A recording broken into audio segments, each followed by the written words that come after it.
The presentation will run for around 40 to 45 minutes with a 10 to 15 minutes question and answers at the end.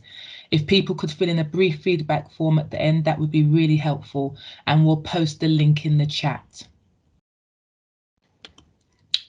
So here's a brief outline of what we will cover today, and hopefully if this all goes to plan, we'll save some time at the end, as I said, for questions. So please use the chat and ask and answer any of the questions during the presentation, and Maya will collate them and feed them into the presentation for us.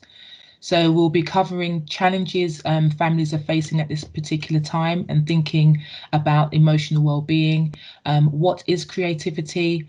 The development of that adolescent brain. Why does creativity matter for emotional well-being, communication and learning? And some practical therapeutic tools which will focus on different areas. And then there will be a chance for you to ask questions, and again, the feedback form at the end. We know it's hard, how hard things are for parents and teenagers at the moment, and would ask that you take what you need from our presentation. So please don't worry about taking notes. We will be putting the slides up on YouTube, on our YouTube channel, so that you can access the resources whenever you need them. Our main aim today is to provide you with some tools to support teenagers to communicate their feelings when talking is not the answer, and to share some creative relaxation activities. There's a lot of information out there on this topic as well, and we've collated some links and that we think will be useful, and we'll share them at the end of the presentation. The emotional well-being of young people is an absolute priority, so please speak to your child's school if they are struggling. So we just wanted to highlight really how challenging it is for parents and young people at this time, with the lack of stimulation, uncertainty and emotion dysregulation, the amount of uncertainty that we're all really living with. We can feel at times very overwhelming, and the new normal, as it's often called, may be very confusing for young people, especially if the old normal was already challenging.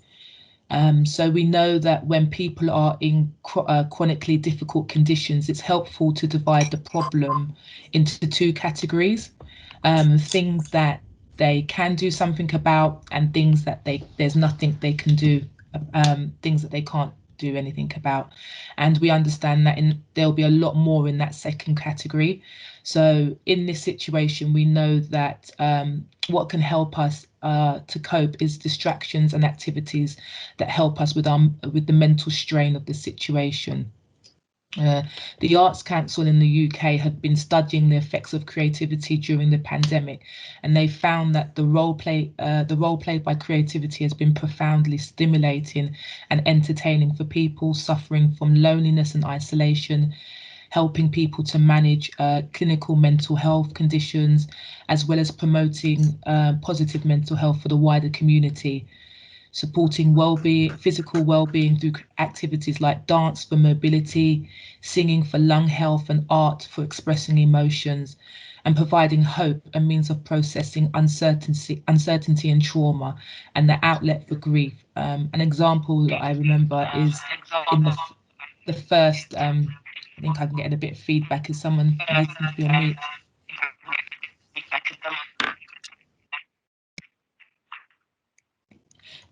Yeah, the example I remember is in the first lockdown, where in Italy people were singing from their balconies, and that was a nice way to stay connected and have a sense of community. So next slide. Well, I'll pass you over to Emily. So when we start to think about doing something creative with our children, it can be really helpful to think about our own experiences when we were children and teenagers, playing, stories, books you enjoyed, you know, what did you enjoy doing? And so we've got some questions sort of just as a guide for you. If you would like to put any ideas, answers in the chat, that would be lovely if you would like to share them with us, but don't feel that you have to, and then we can feed those back into the presentation. So thinking about what does being creative mean to you? What did you really enjoy making or playing with? And then how did you play either as a child or, when you were a bit older as a teenager? And what stories or books did you love being told or reading? So just ask you to spend a moment just thinking about those questions. Oh.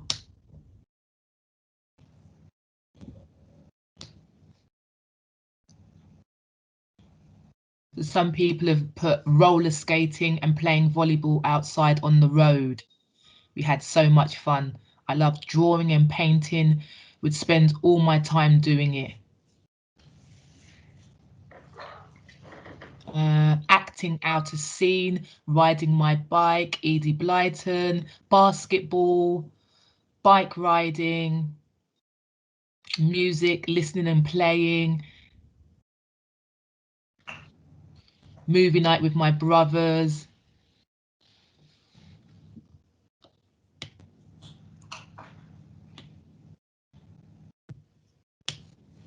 Yeah, I think that's it, Emily. Okay, thank you so much. We're going to move on to the next slide, but just keep sharing if you'd like to. Okay, so what is creativity? We have a quote from Steve Jobs here. Creativity is just connecting things, he says. And so it's also about the use of the imagination and the lived experience we have to make connections. And then, so one of the best things about the human mind is that we can imagine, but we also often have a tendency to imagine the worst, and that is very normal, particularly at the moment. So it's good to remind yourself and your children regularly that thoughts you're having are not facts, and none of us actually know what's going to happen in the future, and it can be really helpful to spend some time imagining good things so that we have a more balanced view rather than thinking that things are kind of constantly going downhill. So kind of I know it's very personal to each person and to each family as well. But we're going to think about how we can kind of use creativity to give ourselves a bit more of a balanced view. And thinking about some of the ways, as Patricia mentioned, people are using the creative arts for mental health and emotional well-being. And we know that young people are being incredibly resourceful in how they use social media, the kind of explosion of TikTok and, sharing dance, music and stories in lots of different ways, and also finding ways to stay connected to their friends. So we can ask ourselves, why is it important to be creative during a pandemic? And, why is this happening? So thinking about how being creative allows us to process and express our feelings, and also the idea that creative activities can reduce stress levels and anxiety. And doing something creative might also distract us when we're in a low mood, and it helps us to move on from difficulties.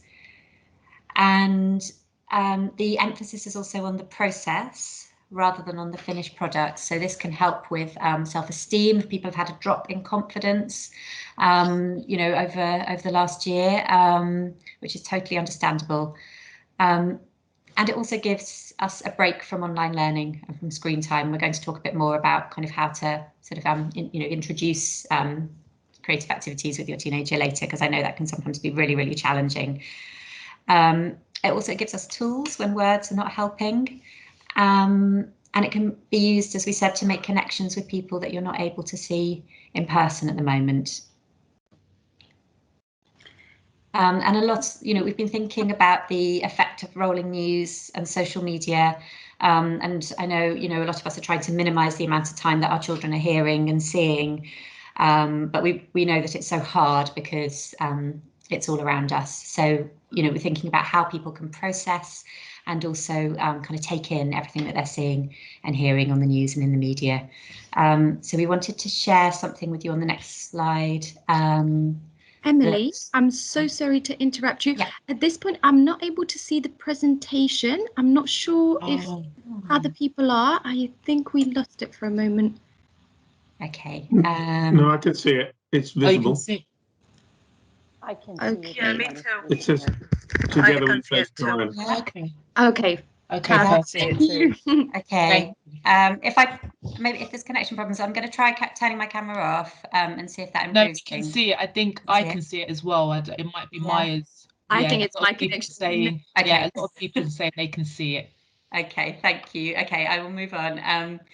So this is an online exhibition from Iraq.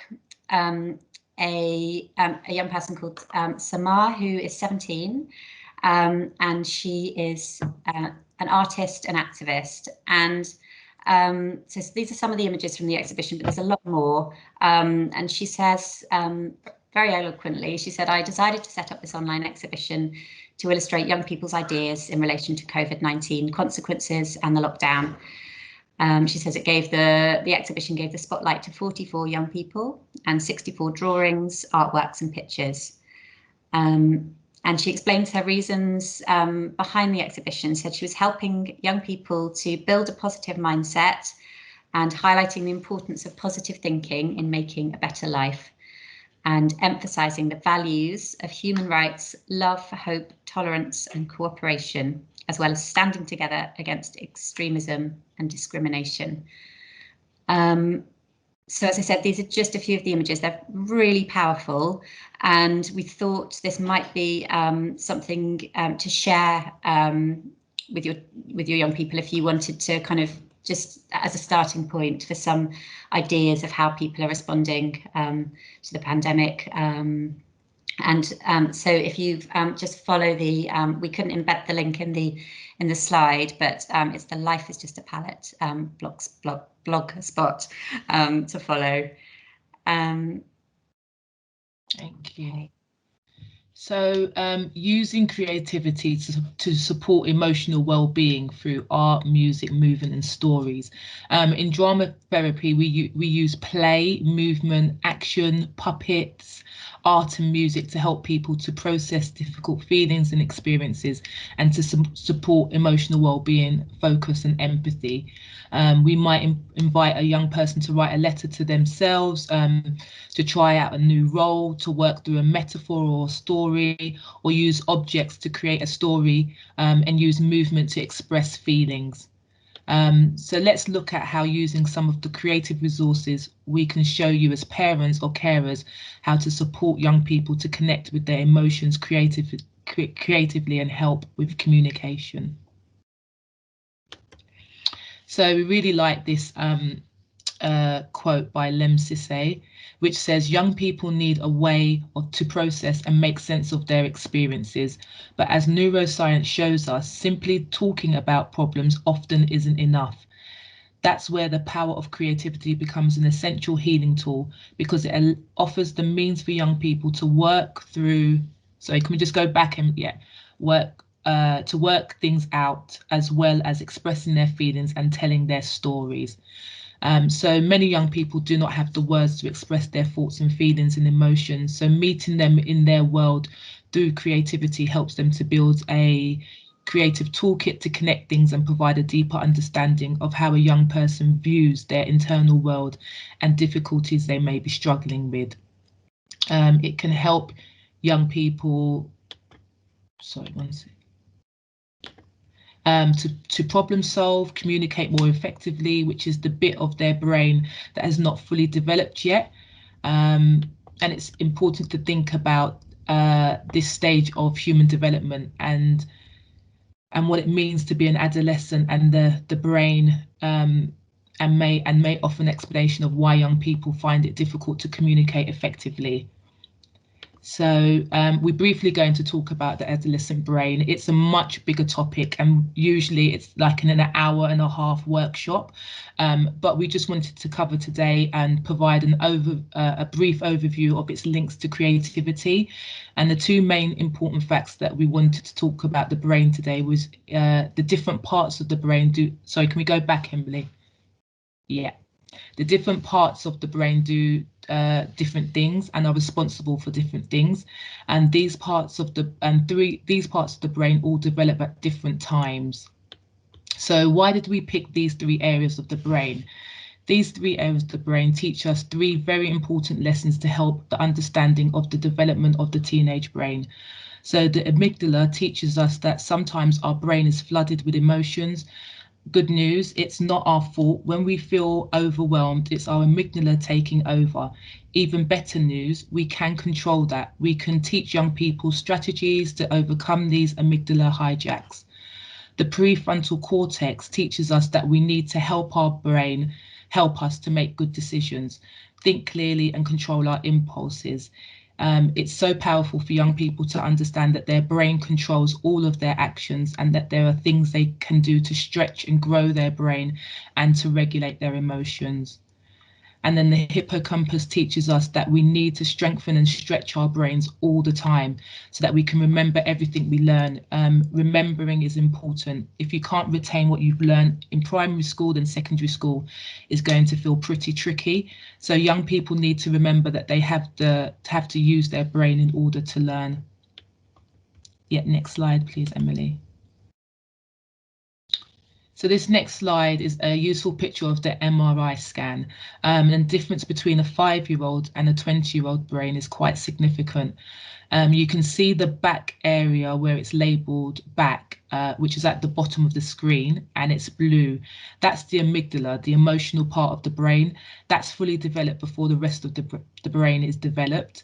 The preteen and the teen brain is the development of the memory. So this is the time young people are getting the long-term ideas and ideas of how they fit in. They start to build on their own personal identity, their memories and reactions to things. The important thing to note is that judgment is the last part of the brain to develop, which controls executive functions, including weighing long-term consequences and controlling impulses. It's among the last to fully mature and is still developing until they're 25. So that front part of the brain that for adults helps us to problem solve and reason and regulate our emotion to a better degree is still developing in teenagers. So creativity is part of building an identity. In addition, it supports brain development. Moreover, creative activities help teens build authentic connections with self and others. Yeah. So emotion, I think you're on mute, Emily. Yeah. Yeah. Okay, so I put myself on mute. Okay, let me come back in. Okay, so just to think briefly about emotional and sensory regulation, and if you attended the lockdown learning workshops, either of those last week, you will, have heard some about this, but we thought it was important to cover it briefly again for you. And so emotional regulation is, as you can see from the seesaw image, the ability to manage your emotions and your behaviour in the context of the situation you find yourself in. So, for example, being able to talk through your feelings, to calm yourself down when you're upset, being able to pause and think things through when you're angry or frustrated, and not acting on impulse. So using those effective regulation strategies. And it's, as Patricia said, it's a key milestone in child development. So children aren't born with it, it's something that's learnt. And there are a number of factors that can influence children and young people's ability to regulate their emotions. So temperament and developmental status, we know, are factors, and also parental and environmental support. So you may know quite a bit about this already, but we just wanted to cover it for you briefly. On the next slide, so this is something that is used more in school, more and more in schools, and so it's the zones of regulation. So you may have seen this. So just it talks about the different zones that people find themselves in, and also what you're going to see when they're in those different zones. And what is the area that we kind of think is really important to think about is the yellow zone, and what kind of tools and strategies we can give our children and young people to use when they're in that zone, so that they don't then move into the red zone. So it's just another way of thinking about emotional regulation and how we can support people with it. Okay, so we're going to move into kind of sharing some therapeutic tools with you. So we've got some very practical strategies, but we also wanted to share with you some kind of some kind of counselling and therapy tools that we think might be useful to just be aware of. So thinking about active listening and how kind of why it matters really, and so this diagram just gives you some ideas about how to actively listen to your child, so that they know that they're being heard. So the first one is being attentive. So and just to say, being attentive to verbal and non-verbal expression and communication. So what's your child's body doing? If your child isn't talking to you, but you can see how angry or upset they are, kind of then just notice what's going on in their body. Asking open-ended questions. So asking, tell me a bit more about it. Can you say a bit more about that? What was that like for you?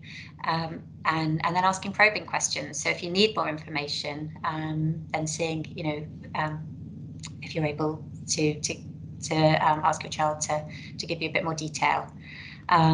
Requesting clarification. Did I hear that right? Is this what you're saying?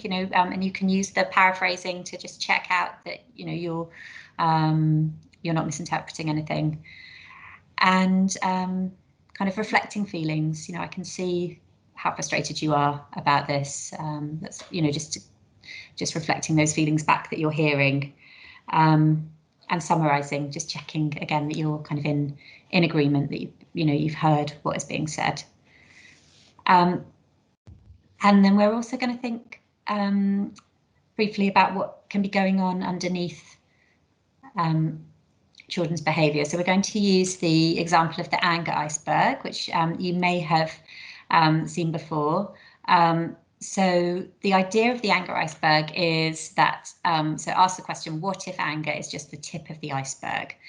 And then you can see underneath all of the different possible feelings. So this can help us and our children to move towards understanding, our emotions. And the emotion causing someone's anger isn't always clear. We know that very well, so it can be kind of useful to use this tool to just be curious, and when conflicts happen, and they're a natural part of parenting a teenager, just having a basic understanding, or just having this image in your mind, can be really useful to refer to. Just thinking, what if anger isn't the primary emotion at play here?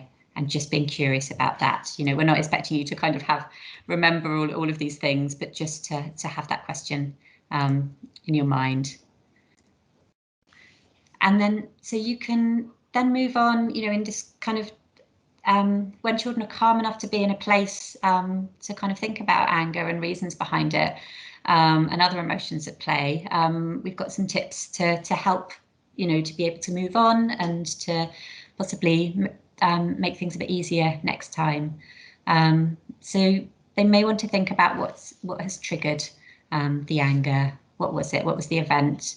And kind of trying to kind of bring it down to something. It might be something really tiny, or it might be something that's been building for a while, and then just the final thing kind of tipped it.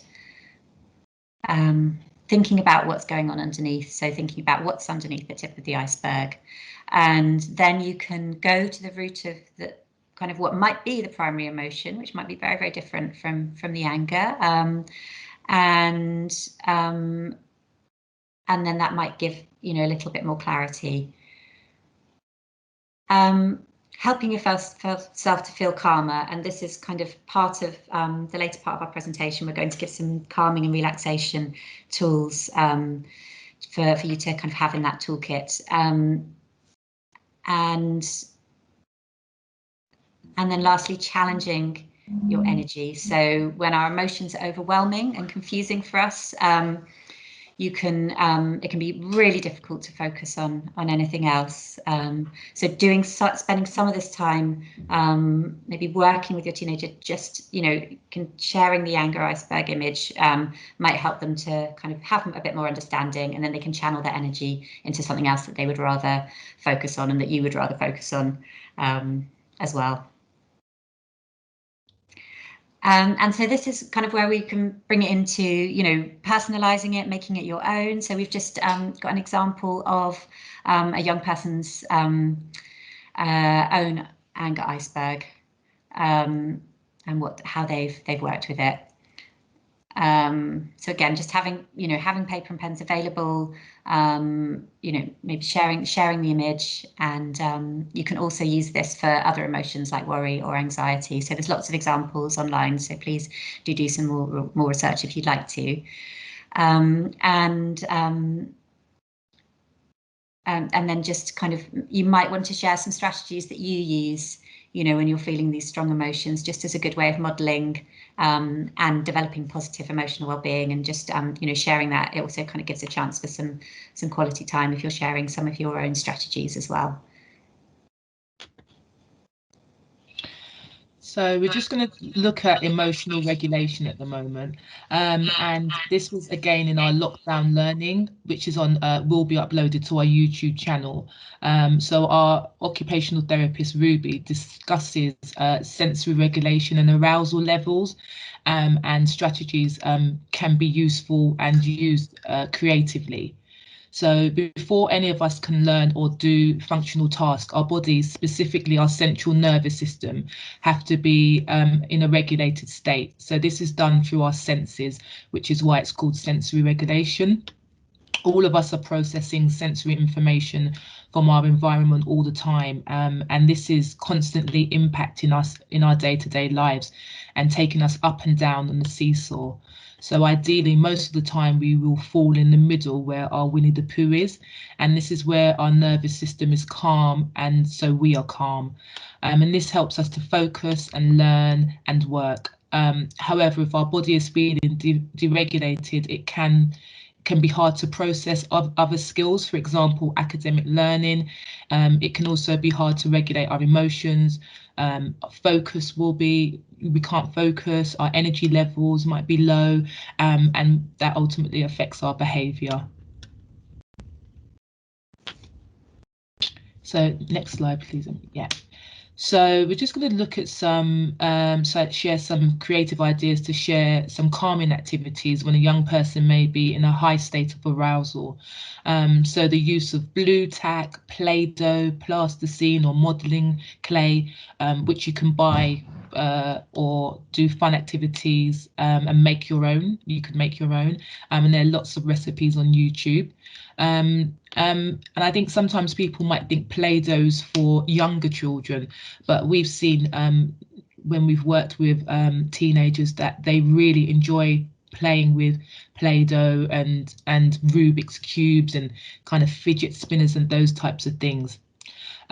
Play-Doh or clay is known for its therapeutic properties. The squishing and the pounding, pinching, moulding provide a kinesthetic learning opportunity that can be used to enhance the development of mindfulness. So, and also essential oils, so that sense of smell for calming and also reviving.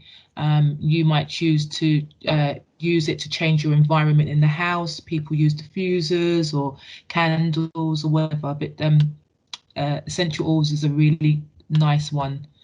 And we'd really encourage you as well to think about making a stress buster box with a range of different objects that can stimulate your young people's senses to help them to feel calm and focused. And they can be kept in their bedroom or even in a kind of communal area in the house that if they're kind of sitting at a table and they start to, you know, look in the box and start to fiddle and play around with it.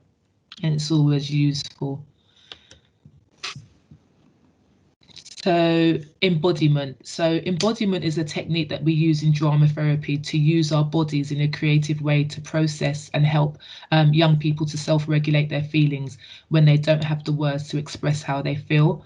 Our bodies experience from conception and continuing through our early lives set a mark on how we will develop self-confidence, resilience, communication, generosity, empathy, trust, and hope, and all have their early roots in our bodily experiences. So thinking with the body, we kind of use the words like body intelligence, body memory, just some of the concepts used in the therapeutic understanding of our physicality. And the body is the primary means of learning, and early experiences influence later physical and cognitive growth. So next slide, please. This is called the feelings X-ray. So we're always expressing and reading young people's feelings by their body language and vice versa, really. As we have mentioned, some young people do not have the words to express themselves, and following exercise is, this following exercise is a really good way to offer them the space to process their feelings without words. Young people may not always want to be take part in the suggested activities, but sometimes you may observe them connected in an embodied way, whether it's doing, I think Emily spoke about TikTok dances and challenges or things they do online, or listening to music, humming, singing, tapping, all of these natural rhythmic connections to self that they are expressing. Encourage them and provide young people the space to do this. And maybe that could even lead on to a conversation about how they feel when they're dancing or singing. And as we've kind of looked at a lot of music, there's music, you press the play, a number of things happen in your body and your brain. So there's the ability to exercise, to push harder and longer in your workout during music. The memory, it helps to form and recall memories due to the release of the dopamine. Work performance, blood pressure. So your blood pressure falls or rises depending on the speed of the type of music you're listening to. So young people, you might find, you know, that they're listening to a lot more music, and they might kind of have their music on loud, but sometimes they actually need that to calm them down. And we'll look at a few more activities with music. So it's hard sometimes to get teenagers out of bed in the morning or into family communal spaces. So for healthy mental health, moving our bodies is really important, whether they go for their daily exercise or for a walk or for some light stretching. With the lack of routine and structure, because we're in a pandemic, their natural way of moving from place to place has really changed, and they're not maybe you're finding that they're not moving their body as much, and music can really play an important role in regarding their mental health and emotional well-being. So if your child already plays an instrument, we encourage them to continue to practice.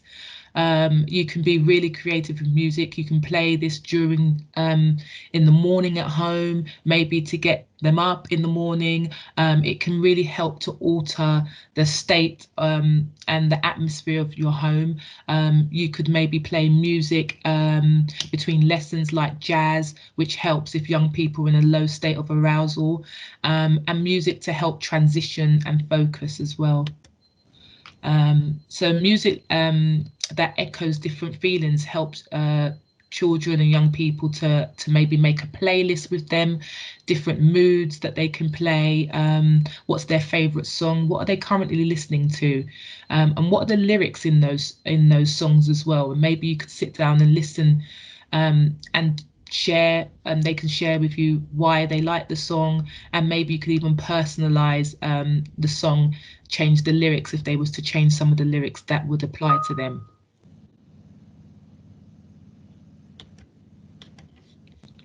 So drawing feelings. The activity of drawing helps young people to make sense of the world around them. You can help draw out conversations about drawings by asking open questions. We spoke about that earlier with drawing worries about the pandemic as well. That might be really useful. You could maybe ask them, if the picture could speak, what would it say? There are no limits with drawing. You can ask your teenager to draw the strongest angry picture you can think of, then adapt this as they start to feel calmer. Example, now you can think about a fire that is welcoming and good to look at. It's really important not to interpret drawings before asking them to tell you about them. We can easily misunderstand young people's drawings, and it's really good to kind of ask them to explain their drawing to you, and then they feel listened to and their drawings are valued as well. And we recognise that teenagers' drawings may be very private as well. They might not want to share them with you, and that's fine. And providing them with a toolkit of pens, paper, journals is enough. Yeah. So we're just going to move on to looking at exploring emotions using objects, and the use of objects. We often use this tool to work with young people. They may use objects that have personal meaning. You might help them put together a shoebox full of objects that have meaning for them. Young people can become very overwhelmed by their anxiety and fears, and talking can make it worse. So if they're already struggling with communication, seeing the fear or anxiety from a safe distance can help to ease their feelings. And it may turn into a very personal photography project. So that's a nice activity to do. And they can always project their fears onto objects. And we've at the beginning of the presentation, we asked you to share your favorite books and stories or things you used to do. And book characters can be very powerful. We pour our feelings into them as we imagine their point of view. We recognize ourselves in their experiences, and through a book, we might also find a name for the strange or tricky feelings that we're having. When we think about difficult experiences and feelings, one of the most helpful things about using books is the way that we can distance the topic. Children and young people might be able to talk about their feelings, the feelings of a character, in a way they could not about themselves. And there's lots of books for young adults that deal with mental health as well as well-being, and we've put together a few here, but please explore online, your local libraries and bookshops when they open again. We don't have to use books just in a reactive way either. If we discuss different feelings before they happen, we can provide teenagers with the right vocabulary to talk about how they feel. And also remember to just read to relax and enjoy. So we're going to talk about containment. Young people need containment at this time. So what does containment mean? A worry jar acts as a container to hold overwhelming feelings, so that they don't have to carry them around with them or in their head or in their body. And it helps them to stop ruminating over things. So you can encourage them to write their worries down, or they can use objects to represent the anxiety and put it in a jar. Explain to them that they can also share their feelings with you, their worries with you. and they might not, but again, it's contained inside the jar. As well as the worry jar, you could make a gratitude jar as well.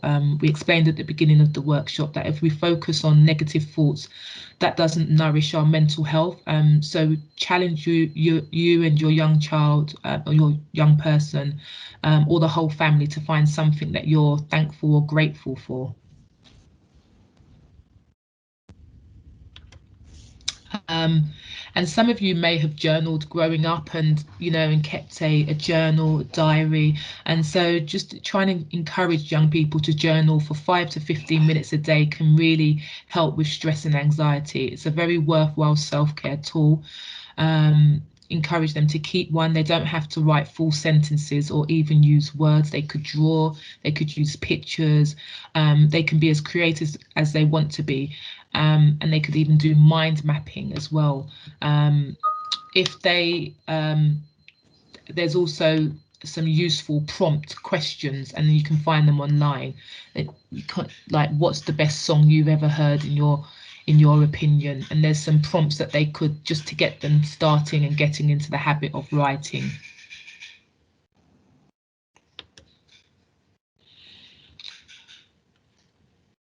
Yeah, next slide. So relaxation.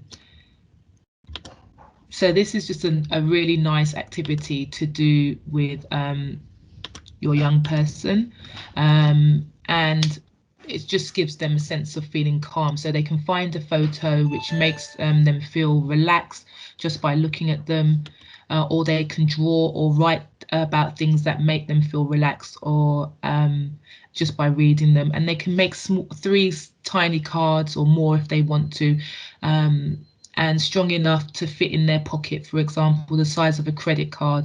And they can just be a useful resource to help them if they're feeling overwhelmed or anxious.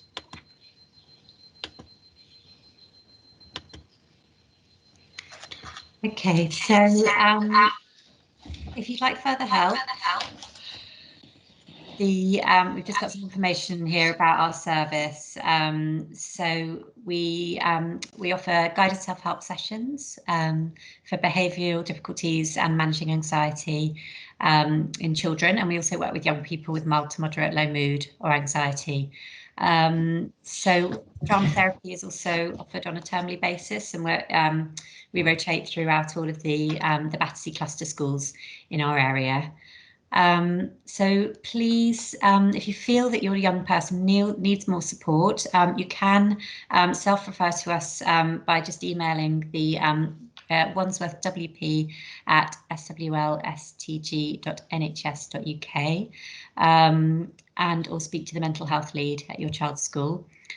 I know we've mentioned the YouTube channel a couple of times, and that has a lot of different videos and webinars, and this series of workshops that we've been doing over the last couple of weeks, we're just getting them finished and ready to put up on the YouTube channel. So that should happen within the next couple of weeks. So please do have a look at that, as it's a good resource. Just before we move on to questions, we just wanted to show you a few slides we've got at the end. And again, you know, if you'd like the slides emailed to you, please email us, or we will share them with schools as well. So there's some further resources here, apps. The Young Minds website has loads of resources on, particularly, you know, about COVID, and, you know, resources to help us at this time. And there is also a parent and care advice helpline that you can ring if you have any concerns. Goodthinking.uk is it's a new mental health support initiative for people living in London, which is all free. We've put a couple of videos about the adolescent brain because we're aware that we covered it very briefly and it's a huge topic. So please have a look. You know, if you'd like to find out more, please have a look at these videos. They're really useful, and there is, you know, again, a lot of information online that you can access. And we've just put an example of an art therapy activity that we thought was really lovely for young people to use. But again, there's lots of other examples on YouTube if you look at if you want to look those up and you're interested. And then we've just put a few examples of books about creativity for teenagers at the end.